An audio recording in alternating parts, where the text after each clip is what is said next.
കഴിക്കുന്ന ഭക്ഷണമല്ല പ്രശ്നം, കഴിക്കുന്ന രീതിയാണ് പ്രശ്നം. നിങ്ങളുടെ ലൈഫ് സ്റ്റൈൽ തന്നെയാണ് ഇതിലത്തെ പ്രശ്നം. ചുമ എന്ന് പറയുമ്പോൾ നമ്മൾ കൂടുതലായി ആലോചിക്കുക ശ്വാസകോശ സംബന്ധമായ പ്രശ്നം എന്നുള്ളതാണ്.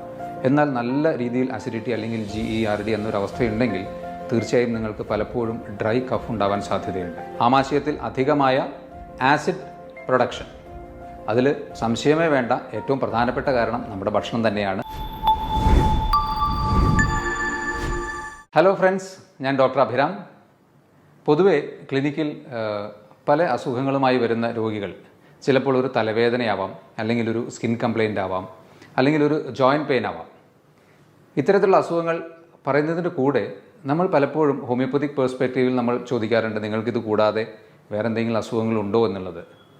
ഒട്ടുമിക്ക ആൾക്കാരും, ഒരു 90% ആൾക്കാരും പറയുന്ന ഒരു കാര്യമാണ്, ഡോക്ടർ എനിക്ക് ഗ്യാസിൻ്റെ ബുദ്ധിമുട്ടുണ്ട്.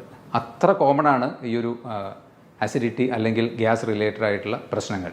അതിൽ തന്നെ നമുക്ക് ഏറ്റവും കൂടുതൽ ഗ്യാസിൻ്റെ പ്രശ്നങ്ങൾ ഉണ്ടാക്കുന്ന ഒരു കണ്ടീഷനാണ് GERD അല്ലെങ്കിൽ ഗ്യാസ്ട്രോ ഈസോഫാജിയൽ റിഫ്ലക്സ് ഡിസീസ് എന്ന് പറയും. അതായത് നമ്മുടെ അന്നനാളത്തിലേക്ക് ആമാശയത്തിൽ നിന്ന് കുറച്ച് പാതി ദഹിച്ച ഭക്ഷണ ശകലങ്ങൾ കുറച്ച് തിരിച്ചു കയറുന്നൊരവസ്ഥയാണത് GERD എന്നുള്ളത്. അപ്പോൾ ഇത് വളരെ കോമൺ ആയിട്ടുള്ള ഒരു അസുഖമാണ്. ഇതുകൊണ്ട് നിങ്ങൾക്ക് ആസിഡിറ്റി, ബ്ലോട്ടിംഗ്, അതുപോലെ പുളിച്ചു തേട്ടൽ, നെഞ്ചരിച്ചൽ, വയറ് വീർക്കൽ, ഒരുപക്ഷെ മലശോധന പ്രശ്നങ്ങൾ, ഇതൊക്കെ ഇതുമായി റിലേറ്റഡ് ആയിട്ട് ഉണ്ടാവാൻ സാധ്യതയുണ്ട്. കാരണം അടിസ്ഥാനപരമായി ഇത് ബാധിക്കുന്നത് നമ്മുടെ ദഹന വ്യവസ്ഥയെ തന്നെയാണല്ലോ. ഈ ഒരു അസുഖത്തിൻ്റെ പ്രധാന ലക്ഷണങ്ങളായിട്ട് കാണുന്നത് പലപ്പോഴും വളരെ കോമൺ ആയിട്ട് പേഷ്യൻസ് പറയുന്ന ഒരു കാര്യമാണ്, ഡോക്ടറെ പുട്ടൊക്കെ കഴിക്കുക, അല്ലെങ്കിൽ കടല കൂടുതൽ കൂട്ടുമ്പോൾ, പരിപ്പ് വർഗ്ഗങ്ങൾ കൂട്ടുമ്പോൾ അപ്പോഴൊക്കെ വല്ലാതെ നെഞ്ചരിച്ചിൽ വരുന്നു, അല്ലെങ്കിൽ പുളിച്ചു തേട്ടൽ വരുന്നു, വയറ് വീർക്കുന്നു. ശരിക്ക് ഇതല്ല കേട്ടോ ഇതിൻ്റെ പ്രശ്നം. കഴിക്കുന്ന ഭക്ഷണമല്ല പ്രശ്നം, കഴിക്കുന്ന രീതിയാണ് പ്രശ്നം. നിങ്ങളുടെ ലൈഫ് സ്റ്റൈൽ തന്നെയാണ് ഇതിലത്തെ പ്രശ്നം.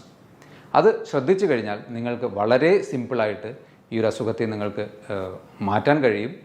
പ്രത്യേകിച്ച് ഒരു കുഴപ്പമില്ലാതെ നിങ്ങൾക്ക് മുന്നോട്ട് പോകാൻ കഴിയും. കാരണം ഇത്തരത്തിലുള്ള അസുഖങ്ങൾ കാലക്രമേണ ചിലപ്പോൾ സ്റ്റൊമക്കിൽ, നമ്മുടെ ആമാശയത്തിൽ അൾസറായിട്ട് വരാനും പക്ഷേ അത് ക്യാൻസറായി മാറാനും ഒക്കെ ഉള്ളൊരു ടെൻഡൻസി പറയുന്നുണ്ട്, സയൻസിൽ അങ്ങനെ പറയുന്നുണ്ട്. അതുകൊണ്ട് തന്നെ നിങ്ങൾ അങ്ങനെ അതിനെ അത്ര അവഗണിക്കേണ്ട. പലരും എളുപ്പത്തിന് വേണ്ടി ആൻറ്റാസിഡ്സ് വാങ്ങി കഴിക്കാറുണ്ട്.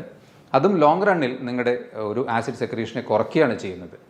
അപ്പോൾ ഇതിൻ്റെ കൂടെ നിങ്ങൾക്ക് വളരെ സിമ്പിളായിട്ട് വീട്ടിൽ പ്രാക്ടീസ് ചെയ്യാവുന്ന കുറച്ച് ഭക്ഷണക്രമങ്ങൾ, ഒഴിവാക്കേണ്ട 5 ഭക്ഷണങ്ങൾ, നിങ്ങൾ ഉൾപ്പെടുത്തേണ്ട 5 ഭക്ഷണങ്ങൾ, അതുപോലെ നിങ്ങൾക്ക് വളരെ സിമ്പിളായിട്ട് വീട്ടിൽ നിന്ന് പ്രാക്ടീസ് ചെയ്ത് നോക്കാവുന്ന ചില യോഗ ടെക്നിക്സും കൂടി ഞാൻ പറഞ്ഞുതരാം. ഇതിൻ്റെ ലക്ഷണങ്ങളിൽ നിങ്ങൾ ഒരുപക്ഷെ ശ്രദ്ധിക്കാതെ പോകാവുന്ന ചില കാര്യങ്ങൾ ഞാൻ പറയാം. ഒന്ന്, ഒരു ഡ്രൈ കഫാണ്. ചുമ എന്ന് പറയുമ്പോൾ നമ്മൾ കൂടുതലായി ആലോചിക്കുക ശ്വാസകോശ സംബന്ധമായ പ്രശ്നം എന്നുള്ളതാണ്. എന്നാൽ നല്ല രീതിയിൽ അസിഡിറ്റി അല്ലെങ്കിൽ GERD എന്നൊരവസ്ഥയുണ്ടെങ്കിൽ തീർച്ചയായും നിങ്ങൾക്ക് പലപ്പോഴും ഡ്രൈ കഫ് ഉണ്ടാവാൻ സാധ്യതയുണ്ട്. അതുപോലെ തന്നെ തൊണ്ടയിൽ എന്തെങ്കിലും തടഞ്ഞു നിൽക്കുന്ന പോലത്തെ ഒരു ഫീലിംഗ്, ഒരു വെള്ളം ഇറക്കുമ്പോഴോ അല്ലെങ്കിൽ ഇവിടെ മേലോട്ട് എന്തെങ്കിലും ഒരു തള്ളി വരുന്ന പോലത്തെ ഒരു ഫീലിംഗ്, ഇതെല്ലാം ഈ ഒരു GERDയുമായിട്ട് ബന്ധപ്പെട്ട് അല്ലെങ്കിൽ എക്സ്ട്രാ അസിഡിറ്റിയുമായി ബന്ധപ്പെട്ട് സംഭവിക്കാൻ സാധ്യതയുണ്ട്. ഇത് കൂടാതെ ചില അവസരങ്ങളിൽ ചിലരെങ്കിലും അനുഭവിച്ചിരിക്കാൻ സാധ്യതയുള്ള ഒരു ലക്ഷണമാണ് നെഞ്ചുവേദന അല്ലെങ്കിൽ അഞ്ചൈന. ഹാർട്ട് അറ്റാക്കിന് വളരെ സമാനമായ ഒരു ലക്ഷണം. ശരിക്കും നെഞ്ച് നമുക്ക് കൂട്ടിപ്പിടിക്കുന്ന പോലത്തെ ഒരു തോന്നലുണ്ടാകാം. ഇതും പലപ്പോഴും ആസിഡിറ്റി കൊണ്ട് അല്ലെങ്കിൽ ഗ്യാസ്ട്രൈറ്റിസ് മൂലം ഉണ്ടാകാൻ സാധ്യതയുണ്ട്. ഇതിൽ നമുക്ക് നെഞ്ചുവേദന ശരിക്കും ഹാർട്ടിൻ്റെ ആണോ അല്ലെങ്കിൽ ഈ ആമാശയത്തിൻ്റെ അസിഡിറ്റി പ്രശ്നം കൊണ്ടാണോ എന്ന് തിരിച്ചറിയാൻ സിമ്പിളായിട്ട് നിങ്ങൾക്ക് ഒന്ന് ആലോചിച്ച് നോക്കാവുന്നത്, പൊതുവേ അസിഡിറ്റി റിലേറ്റഡ് ആയിട്ടുള്ള നെഞ്ചുവേദനയാണെങ്കിൽ നമ്മൾ ശ്വാസം എടുക്കുമ്പോൾ ഇവിടെ ഒരു കാച്ചി പെയിൻ ഉണ്ടാവും. നമ്മുടെ ഈ ഹാർട്ടിൻ്റെ റീജിയനിൽ ഒരു കാച്ചി പെയിൻ ഉണ്ടാവും ലെഫ്റ്റ് സൈഡിൽ. അതുപോലെ മൂവ് ചെയ്യുമ്പോഴൊന്നും ഈ പെയിൻ അധികമായി വർദ്ധിക്കുന്നതായിട്ട് തോന്നില്ല. എന്നാൽ ഹാർട്ടിൻ്റെ പ്രശ്നമാണെങ്കിൽ നമുക്ക് നടക്കാനോ അല്ലെങ്കിൽ ഒന്ന് അങ്ങോട്ടും ഇങ്ങോട്ടൊക്കെ മൂവ് ചെയ്യുമ്പോൾ തന്നെ അധികമായൊരു കാച്ചി പെയിൻ കൂടാം. ഇതതിനെ ഡിഫറൻഷ്യേറ്റ് ചെയ്യാനുള്ള ഒരു ചെറിയൊരു കാര്യമാണ് പറഞ്ഞത്. അതിനെ മാത്രം ഡിപ്പെൻഡ് ചെയ്യരുത്, പെട്ടെന്ന് നമുക്ക് അങ്ങനെ ആലോചിച്ച് നോക്കാവുന്നതാണ്. ഇതിൻ്റെ ഈ GERD അല്ലെങ്കിൽ ജനറൽ ആയിട്ടുള്ള ഗ്യാസ്ട്രൈറ്റിസോ അല്ലെങ്കിൽ അസിഡിറ്റിയുടെയോ കാരണങ്ങൾ നമ്മൾ നോക്കുകയാണെങ്കിൽ പ്രധാനമായി 3 കാര്യങ്ങളാണ് പറയാനുള്ളത്. ഒന്ന്, പുവർ ക്ലിയറൻസ്, അതായത് നമ്മുടെ ആമാശയത്തിൽ നിന്ന് ദഹിച്ച ഭക്ഷണങ്ങൾ ചെറുകുടലിൻ്റെ ഭാഗത്തേക്ക് മൂവ് ചെയ്യുന്നതിനുള്ള കാലതാമസം. ശരിക്ക് ഭക്ഷണം കഴിച്ച് 2 മുതൽ 4 മണിക്കൂറിനുള്ളിൽ ആമാശയത്തിൽ നിന്ന് ഒരു 90% ഭക്ഷണവും അടുത്ത ഏരിയയിലേക്ക്, ചെറുകുടലിൻ്റെ ഭാഗത്തേക്ക് മൂവ് ചെയ്തിട്ടുണ്ടാവും. ആദ്യത്തെ ഒരു 2 മണിക്കൂർ കഴിഞ്ഞാൽ 60%-ൽ കൂടുതൽ അത് എംപ്റ്റി ആയിട്ടുണ്ടാവും. പിന്നീട് ഒരു 4 മണിക്കൂറിന് ശേഷം നോക്കുകയാണെങ്കിൽ 10% താഴെയേ ഭക്ഷണ പദാർത്ഥങ്ങൾ അവിടെ ഉണ്ടാകുകയുള്ളൂ. അപ്പോൾ ഈ ഡിലേഡ് എംപ്റ്റിയിങ്ങിൻ്റെ കാരണങ്ങളായി പറയാവുന്നത്, ഒന്ന് അമിതമായ ഭക്ഷണം. നമ്മുടെ മനസ്സ് പറയുന്നു പോരാ, പക്ഷേ ശരീരത്തിന് ഓൾറെഡി അത് മതിയായി കഴിഞ്ഞു. അത് നമ്മുടെ മനസ്സിനെ മാത്രം ഡിപ്പെൻഡ് ചെയ്ത് നമ്മൾ ഒരുപാട് ഭക്ഷണം കഴിക്കുന്ന ശീലം വരുമ്പോഴാണ് ഈ ആമാശയത്തിൽ നിന്ന് ആ ഒരു ദഹന പ്രശ്നം കൂടുതലായും ഉണ്ടാകുന്നത്. ഇതുകൂടാതെ ഭക്ഷണം കഴിഞ്ഞ ഉടനെ നിങ്ങൾ ഒരു കുമ്പിട്ട് ഒരു ജോലി ചെയ്യുക, ഈ ഹിപ്പിൻ്റെ ഭാഗം വളച്ച് കൂടുതലായി ജോലി ചെയ്യുന്നൊരവസ്ഥയുണ്ടെങ്കിൽ ഈ പ്രശ്നം ഉണ്ടാവാൻ സാധ്യതയുണ്ട്. അതുപോലെ തന്നെ ഭക്ഷണം കഴിഞ്ഞ ഉടനെ കുറച്ചൊരു ഹെവി മീൽ എന്ത് കഴിഞ്ഞാലും കുറച്ചൊന്ന് മൂവ് അറൗണ്ട്, കുറച്ച് നടന്നതിന് ശേഷം കിടക്കുക. കഴിഞ്ഞ ഉടനെ പോയി കിടക്കുന്നത് തീർച്ചയായിട്ടും ഇത്തരത്തിൽ അസിഡിറ്റിക്ക് ഒരു ടെൻഡൻസി ഉണ്ടാക്കും.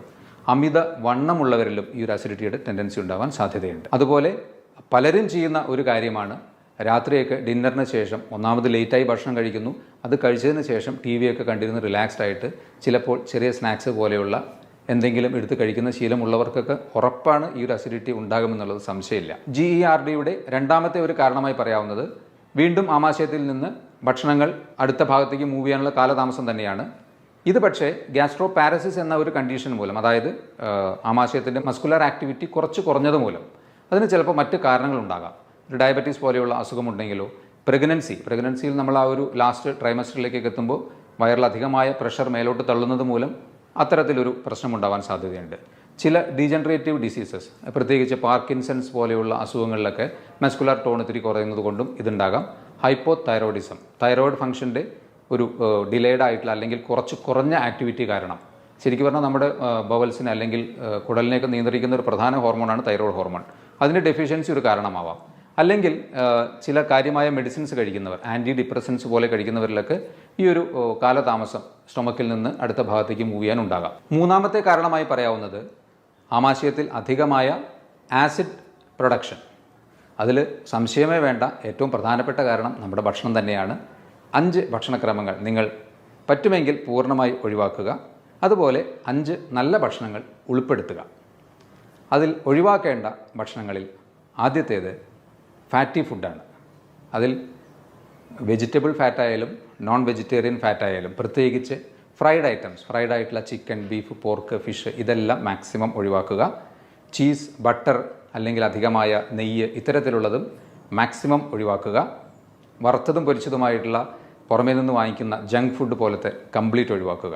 സിമ്പിളായിട്ട് പറഞ്ഞു കഴിഞ്ഞാൽ ഫ്രൈഡ് ഐറ്റംസും അധികമായ ഫാറ്റും മാക്സിമം ഒഴിവാക്കുക. രണ്ടാമത്തെ ഭക്ഷണം ഒഴിവാക്കേണ്ടത് കഫീൻ ഉൾപ്പെട്ടത്, അതിൽ ചായയും കാപ്പിയും മാക്സിമം ഒഴിവാക്കുക. വളരെ അത്യാവശ്യം നിങ്ങൾ കുടിച്ച് അത്ര ശീലം ഉള്ള ഒരു വ്യക്തിയാണെങ്കിൽ ഒഴിവാക്കാൻ ശ്രമിച്ചിട്ട് പറ്റുന്നില്ലെങ്കിൽ മാത്രം 1-2 ചായ കുടിക്കുക. പലരും 2 പേര് കൂടിയിരിക്കുമ്പോഴേക്കും പറയും നമുക്കൊരു ചായ കുടിക്കാം അല്ലെങ്കിൽ ഒരു കാപ്പി കുടിക്കാം, വൈകുന്നേരം ഒരു ഉണർവിന് വേണ്ടി കാപ്പി കുടിക്കാം. പക്ഷേ ഇതൊക്കെ കഫീൻ കുറച്ചൊരു ആൻറ്റി ഓക്സിഡൻറ്റ് പ്രോപ്പർട്ടിയൊക്കെ ഉണ്ടെങ്കിലും അധികമായി ചെല്ലുമ്പോൾ അത് ആസിഡിറ്റി ഉണ്ടാക്കുന്നുണ്ട്. അതുപോലെ തന്നെ തലവേദന പോലെയുള്ള പ്രശ്നങ്ങളൊക്കെ ഉണ്ടാക്കാം.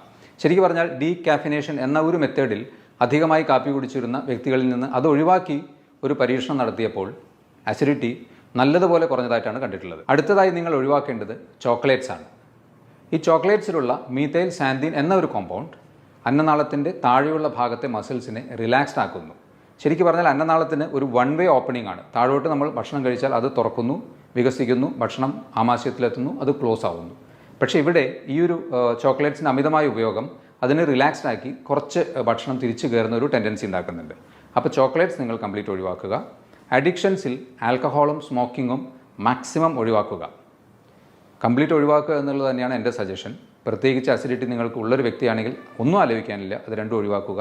ഇതിനും ഇതേപോലെ ഒരു ലോവർ ഈസോഫാജൽ അന്നനാളത്തിൻ്റെ താഴെയുള്ള ഭാഗത്ത് റിലാക്സ് ചെയ്യിക്കുന്ന ഒരു ടെൻഡൻസിയാണ്. അഞ്ചാമത്തേത് സിട്രസ് ഫ്രൂട്ട്സ് ആണ്, അതായത് പുളിരസം കൂടുതലുള്ള ഭക്ഷണങ്ങൾ.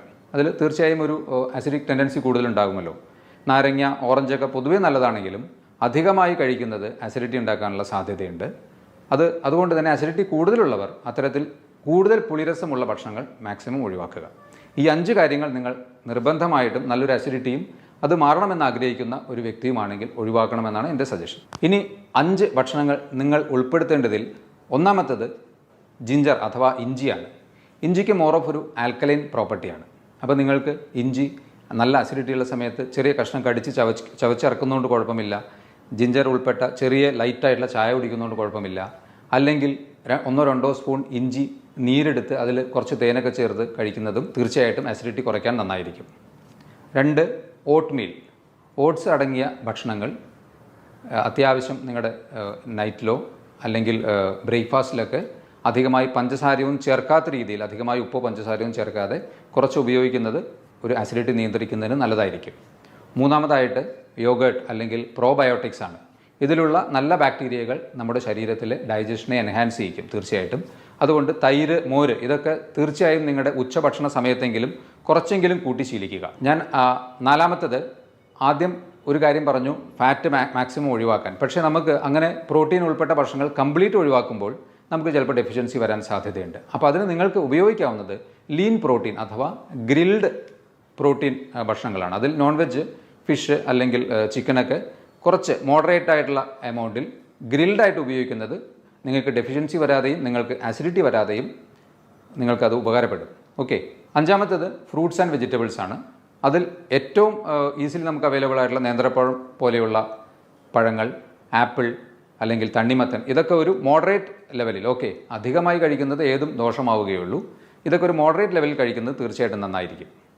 അതുപോലെ തന്നെ റോ വെജിറ്റബിൾ സാലഡ് പോലെ ഉണ്ടാക്കി കഴിക്കുന്നതോ അല്ലെങ്കിൽ കുക്ക്ഡായിട്ട് കഴിച്ചാലും വെജിറ്റബിൾസും ഫ്രൂട്ട്സും കുറച്ച് കൂടുതൽ ഉൾപ്പെടുത്തുക. കാരണം അതിൽ ഫൈബർ കൂടുതലുള്ളത് കൊണ്ട് ഡൈജഷനെ കുറച്ചും കൂടി അത് എൻഹാൻസ് ചെയ്യും. പെട്ടെന്ന് നമ്മുടെ ഡൈജഷൻ നടക്കും, മാക്സിമം അബ്സോർപ്ഷൻ നടക്കും. ഇത്രയും പറഞ്ഞതിൽ നിന്ന് നിങ്ങൾക്ക് ഈ ഒരു അസുഖം എങ്ങനെ ഉണ്ടാകുന്നു, എന്തൊക്കെയാണ് നിങ്ങൾക്ക് ഇതിൻ്റെ പ്രധാന ലക്ഷണങ്ങളായി ചിലപ്പോൾ വിട്ടുപോകാവുന്ന ലക്ഷണങ്ങൾ, അതെല്ലാം ഞാൻ പറഞ്ഞു.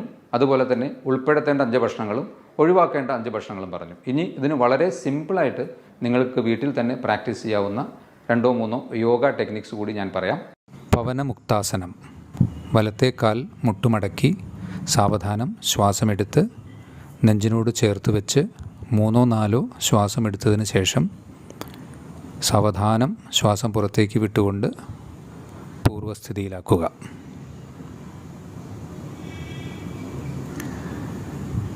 ഇതുപോലെ തന്നെ ഇടത്തെ കാലിലും സാവധാനം മുട്ടുമടക്കി നെഞ്ചിനോട് ചേർത്ത് വെച്ച് ശ്വാസമെടുത്ത് 3-4 നോർമൽ ശ്വാസം എടുത്ത് വിടുക. അതിനുശേഷം പൂർവ്വസ്ഥിതിയിലേക്ക് വയ്ക്കുക. ഇത് കഴിഞ്ഞാൽ 2 കാൽമുട്ടും മടക്കി നെഞ്ചിനോട് ചേർത്ത് ശ്വാസമെടുത്ത് ആ പൊസിഷനിൽ 3-4 സാധാരണ നോർമൽ ബ്രീത്തിങ് എടുത്ത് പൂർവ്വസ്ഥിതിയിലേക്ക് വയ്ക്കുക. ഒരു കാര്യം ശ്രദ്ധിക്കേണ്ടത്, നിങ്ങൾ മറ്റ് അസുഖങ്ങൾ ഉള്ള ഒരു വ്യക്തിയാണെങ്കിൽ ഈ ഒരു പ്രൊസീജിയർ ചെയ്യാതിരിക്കുകയാണ് നല്ലത്. അല്ലെങ്കിൽ നിങ്ങളുടെ ഡോക്ടറുടെ നിർദ്ദേശത്തോടു കൂടി മാത്രം ചെയ്യുക. മറ്റൊരു പ്രധാനപ്പെട്ട കാര്യം, ഒരു യോഗ മുറകളും വയറ് നിറഞ്ഞിരിക്കുമ്പോഴോ അല്ലെങ്കിൽ ഭക്ഷണം കഴിച്ചതിന് ശേഷമോ ഒരിക്കലും ചെയ്യരുത്. കഴിവതും രാവിലെ നേരത്തെ തന്നെ ചെയ്യുകയാണ് ഏറ്റവും ഉത്തമം. ഇനി നിങ്ങൾക്ക് കാൽ മുട്ടുവേദനയുള്ള ഒരു വ്യക്തിയാണെങ്കിൽ ഇതുപോലെ മുട്ടിന് പുറകിൽ കൈ പിടിച്ച് ഇതേപോലെ സാവധാനത്തിൽ ഈ ഒരു യോഗ പ്രൊസീജിയർ ചെയ്യാവുന്നതാണ്. അടുത്തത് യോഗമുദ്ര. സുഖാസനത്തിലോ പദ്മാസനത്തിലോ ഇരുന്ന് ശ്വാസം നിവർന്നിരുന്നുള്ളിലേക്ക് വലിച്ച് സാവധാനം ഇതുപോലെ വലത്തെ കാൽമുട്ടിൽ തല ചേർത്ത് വയ്ക്കുക. പിന്നിലേക്ക് ശ്വാസം എടുത്തതിന് നിവർന്നതിന് ശേഷം ഇതേ പ്രൊസീജിയർ ഇടത്തെ കാലിലും ആവർത്തിക്കുക. അതിനുശേഷം ശ്വാസം ഉള്ളിലേക്കെടുത്ത് ശ്വാസം പുറത്തേക്ക് വിട്ടുകൊണ്ട് 3-മതായി നടുവിലേക്ക് ഇതേ പ്രൊസീജിയർ ആവർത്തിക്കുക. കൈകൾ പുറകിൽ ഇതുപോലെ ചേർത്ത് വയ്ക്കേണ്ടതാണ്.